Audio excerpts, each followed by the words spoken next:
महाराज जी चिंतन की बड़ी महिमा होती है। श्री वेणु विनोद कुंज वाले महाराज जी परम रसिक महात्मा थे। महाराज जी ने दर्शन किया है।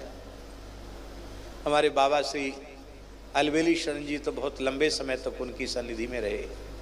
बाबा की तो अगाध श्रद्धा है उनके चरणन में। सत्य घटना है महाराज जी।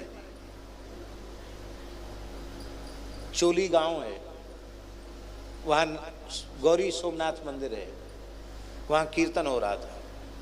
कीर्तन में वेणु विनोद कुंज वाले महाराज जी को भावावेश हो गया और वे मूर्छित होकर गिर गए, बेहोश होकर गिर गए। कीर्तन में महामंत्र का कीर्तन हो रहा था और उस समय एक बड़े सिद्ध संत थे नागेश्वर बाबा, यही नाम था ना हमारी। उनका नाम नागेश्वर दास जी था पर सब नागेश्वर बाबा बोलते थे। तो महाराज जी को चोट न लग जाए तो उन्होंने उठाया।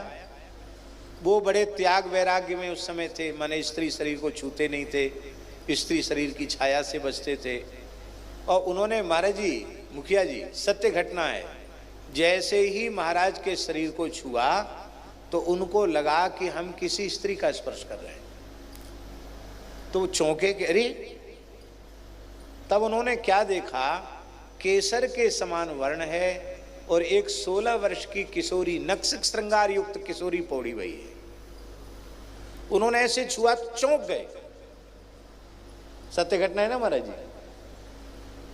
बाद में ये पता चला कि महाराज जी अपने सिद्ध सहचरी स्वरूप में थे उस समय और उन संत को उस झांकी की अनुभूति हो गई।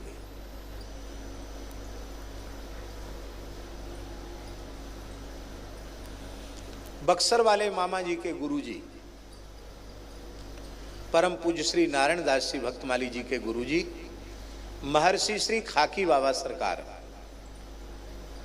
उच्च कोटि के महात्मा थे, महान योगी, महान सिद्ध भगवत प्राप्त जीवन मुक्त संत थे। आप इसी से समझ लीजिए, महामना पंडित श्री मदन मोहन मालवीय जी ने काशी हिंदू विश्वविद्यालय की 5 ईंट खाकी बाबा के हाथ से रखवाई थी।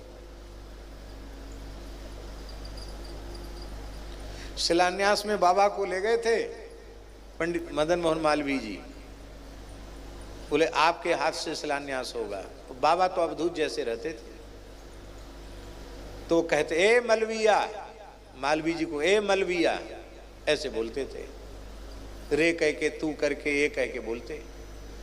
तो मालवीय जी की तो प्रतिष्ठा बहुत बड़ी थी, तो काशी के बड़े बड़े पंडित